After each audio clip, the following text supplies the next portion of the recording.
Hi. So far on Mellow Gaming Recommends, I've stuck to covering games that I either appreciate because of their complex mechanics, or because they were games that I felt deserved more attention than they got. Now, today's game does deserve more attention than it ever got, but I want to talk about it for another reason. See, the game I'm covering today is an arcade action game by Capcom called Chiki Chiki Boys, and I want to tell you why I think the Mega Drive version deserves more attention, and also why it's pretty dear to my heart. Before I get into the game's story, let me tell you a little story of my own. Back in the mid-90s, my family was in somewhat of a state of turmoil.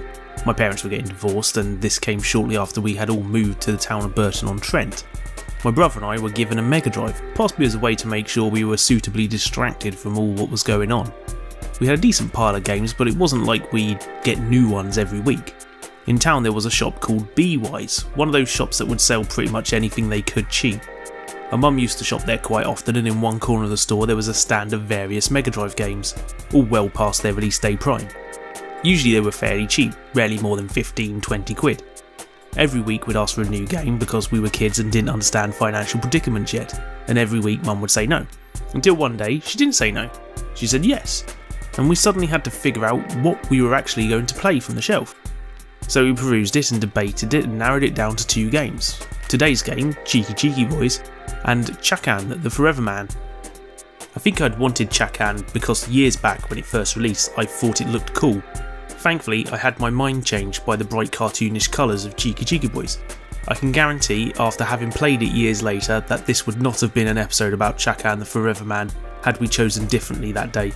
So, Chiki Chiki Boys it was, Mum got it for us and we went home to play.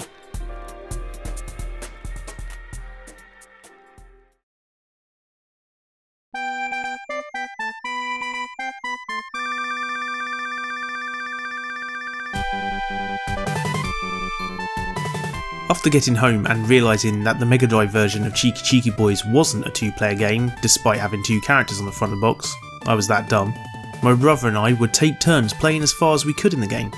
Despite its cute visuals, Chiki Chiki Boys was quite a challenge, but persevere we did, and I don't think we ever finished it. The game was unrelenting with its enemies and, as I'll explain later, was made to punish you. But what we got from the game, and by we I probably mostly mean me because I definitely got hooked on it more, was a fun piece of escapism that would endure for the rest of the time the Mega Drive was in use. Chiki Chiki Boys was initially released in the arcades in 1990 utilising Capcom's CP System arcade hardware. This was the same hardware that launched classics such as Street Fighter II, Mercs and Ghouls and Ghosts, amongst many others. The CP System's Motorola 68000 processor, backed up by a Zilog Z80, was the same chipset used by the Sega Mega Drive, with the only major difference being a slower clock speed on the home console. The CP System board had a fair bit more RAM too than the Mega Drive, but due to the similarities, the 1991 Mega Drive port is very faithful. There's a few transitions missing in some parts of the levels, likely due to the way the levels were split into 2 different areas, which would require more RAM to store all the tiles in memory. There's also a handful of animations missing and no simultaneous 2-player mode, but otherwise it's a pretty damn accurate and impressive port, especially for such an early game in the Mega Drive's lifespan. The game was also ported to the Atari ST and Amiga as Mega Twins, and the results aren't great. Just take a look. This is the Amiga version and it's clearly been held back to match the Atari ST port. The Amiga runs on similar hardware to the Mega Drive 2 and was capable of a lot more than this. Also, this port has no music outside of the title screen and end credits. If you've ever wondered how much of an effect music can have on a game, just watch this.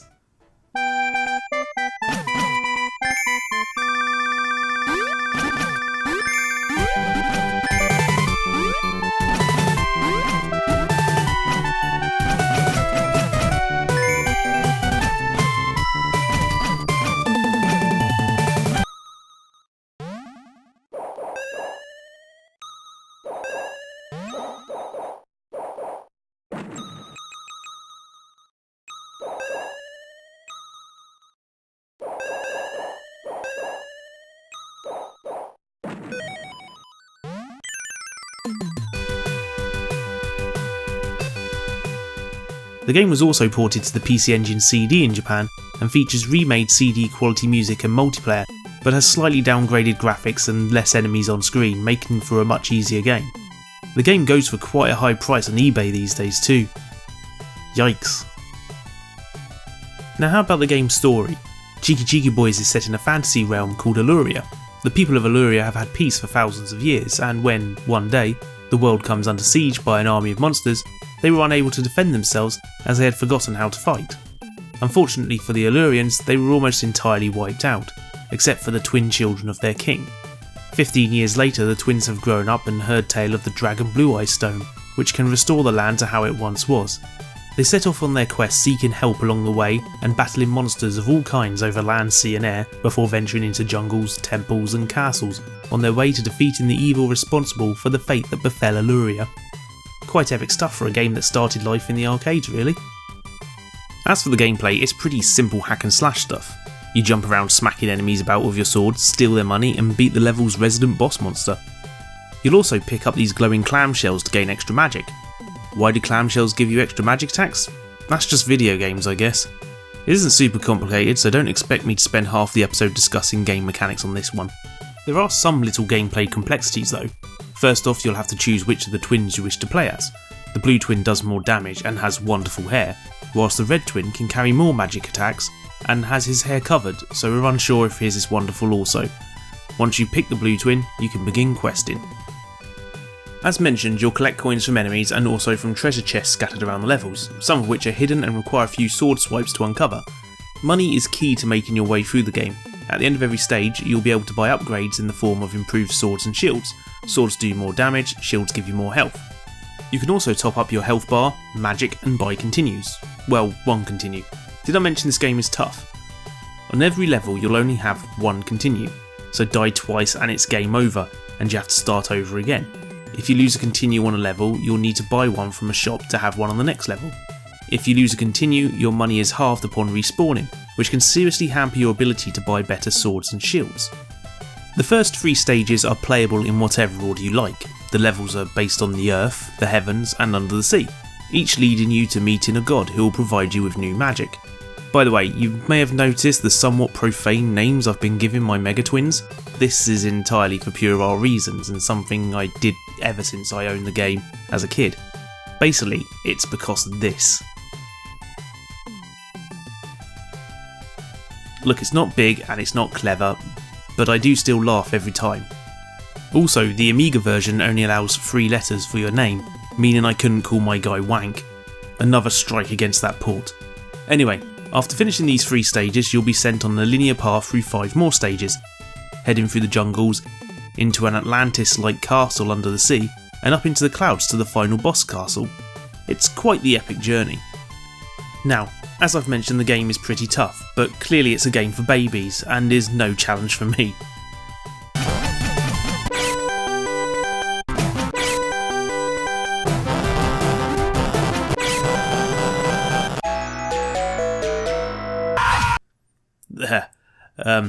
But if you can't finish this game for babies on the default difficulty, have I got the tip for you. Hold down A, B and C on the Sega logo and you'll enter a secret menu with a difficulty option, making progression a lot easier for you. So, play through the Earth stage, the heavens, and then underwater and okay, so easy mode stops after stage 3, less than halfway through the game. I guess Capcom really wanted you to have the full Chiki Chiki Boys experience. Back to normal mode then. Right, Earth, heavens, under the sea, and it's onto the jungle. I can do this.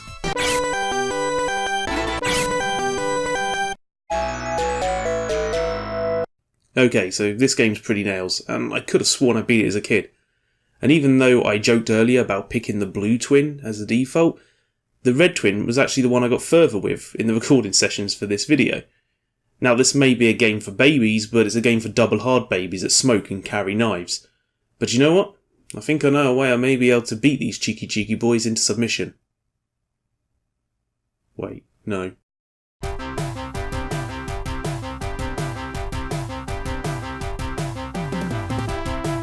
Now, I'm using MAME here, but the arcade version of the game was released in 2006 in the Capcom Classic Collection Volume 2 on PlayStation 2, and the Capcom Classic Collection Remix on PSP.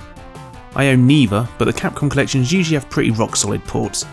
The arcade version is arguably the best version. I'd say arguably because pretty much all of the challenges remove when you can just buy extra lives, or in the case of emulation just mash the insert coin button. Also, the way you get upgrades is different to the Mega Drive version.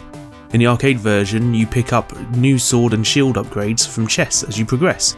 The Mega Drive's upgrade system does provide an extra layer of challenge, allowing you to play with just sword or just shield upgrades if you wish.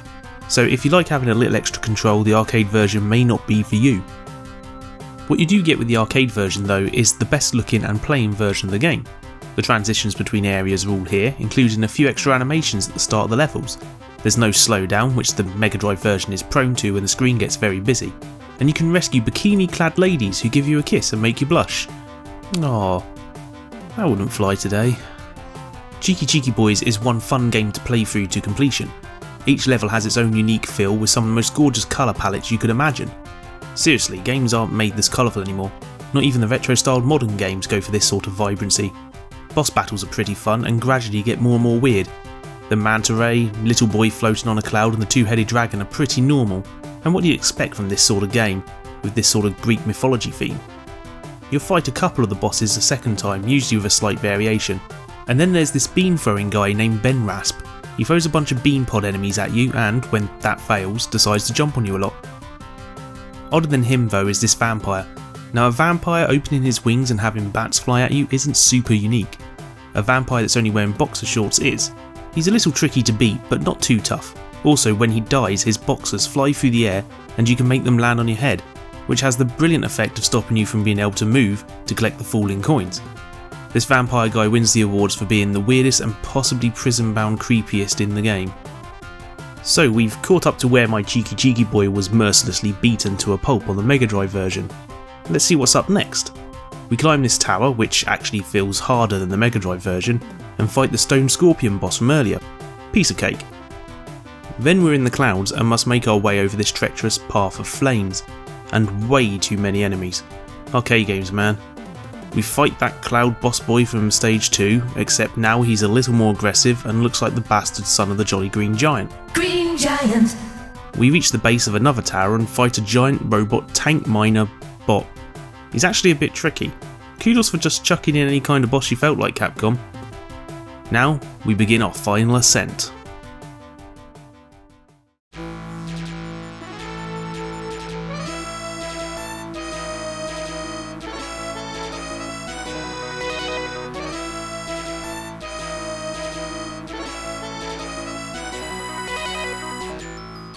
This tower climb is quite a tricky one, but it's mostly just some good old-fashioned vertical auto-scrolling platforming fun.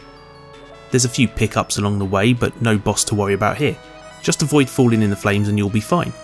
We reach the top, enter the castle, and boy, it's quite fun and jovial looking in here. I was expecting something more demonic. I mean, the game did say load of monsters had appeared and killed everyone. You'd expect their boss man to be... Holy crap, is that a clown? Is that the final boss? The final boss is a clown? Is he a demonic clown? No? A spider maybe? Nope, just a clown. So, guess I'll beat up the clown. People hate clowns now, right? This ain't gonna upset any kids, is it? Now while fighting the clown, you want to hit by its chair a few times to make a chest appear that contains a blue key. This makes the true ending happen or something. Once you've murdered the clown, which I believe is a good deed, you escape the castle as it collapses. Obviously this clown was a load-bearing clown. You reach the base of the tower and escape on your flying Nimbus cloud and then hitch a lift on this goat boat balloon thing with the goat god that's told me I was shit earlier, and the green head lady that sold me clamshells. She seems pretty happy about all of this, and then, for reasons I don't understand because I don't speak Japanese and Google Translate is insane, your Mega Twin jumps out of the goat boat to fall far to the ground. Wait, what was that? That's the clown guy again. On a ball. I think it's a ball. You don't think that's some giant clown's head, do you? That would make the boss clown demonic. No, he's still just a normal clown. So you whack the clown's swollen ball a bunch, he turns into stone, his bitmap tiles fly off into the sky, and a treasure chest appears. This is what you need the key for, to get the second of the dragon's eyes. and we bask in the ending sequence where a dragon flies into the sky and I think everything's okay? Didn't the intro say that everyone except my twin brother died? Man, repopulating this place is gonna be tough. I have no idea what the text says at the bottom. Can someone ask Jimmy Happer to come translate, please? Oh sweet, some English. When the dragon's eyes turn pale, the dark shall vanish and time shall stop. When the essence of life reawakens, the lost earth shall become green and all will be light. And then the time shall flow and peace will reign. Sounds like everything's gonna be okay.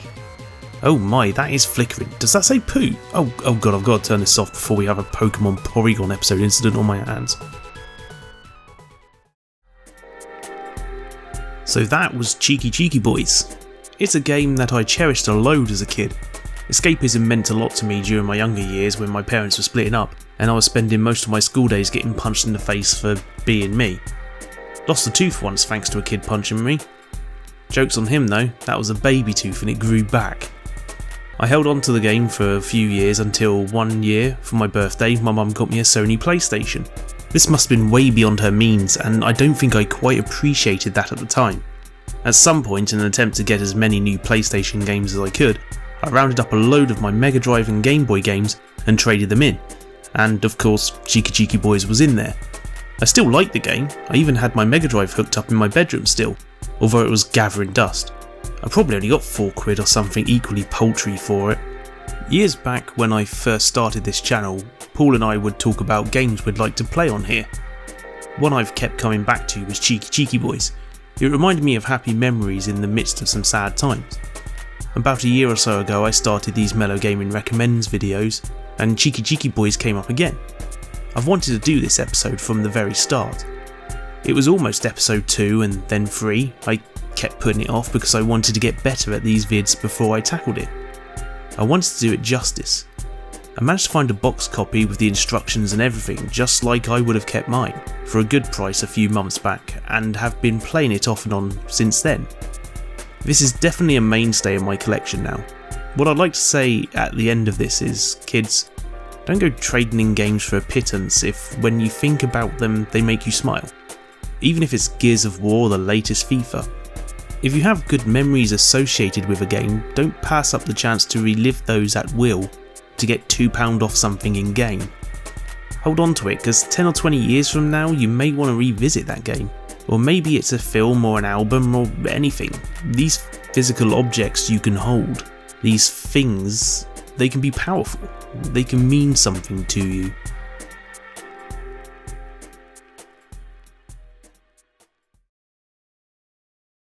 So yeah, that was Chiki Chiki Boys and me being a little bit of a sap. Now the game may not be super noteworthy in the history of games, but it's noteworthy to my history. So yeah, give the game a try, go and find it, give it a play, or better yet, play a game that you're nostalgic for, that you appreciate. I want to thank you all for watching this episode and getting this far in the video, it really does mean a lot to me when you do. And I'll catch you next time. Bye. Hello boys and girls, thanks for watching the episode again. I just mentioned that in the video bit, didn't I, that I recorded a month ago. But yeah, thanks for watching. This episode, if you didn't know, is the first one that's been backed by my Patreon that I started a little while ago and haven't sort of properly announced on the channel because I've never done a trailer or anything. I'm just dipping my toes in and testing the waters, innit? But as you can see on the screen, we got a couple of people who backed the Patreon early as I started off. This is Under the Moons and Chardshot. Chardshot is a podcast, well worth checking out. And Under the Moons, he's got a YouTube channel where he does these amazing videos. Done a lot about Outcast recently because there's a remake of Outcast coming out, so check him out. But thanks to both those guys for backing. Not just both those guys, Chardshot's actually like 3 guys. Thanks for backing, and if you've watched this video maybe and you like it, and you like the other Mellow Gaming Recommends videos, maybe give the old Patreon a click and a look. It'd be nice.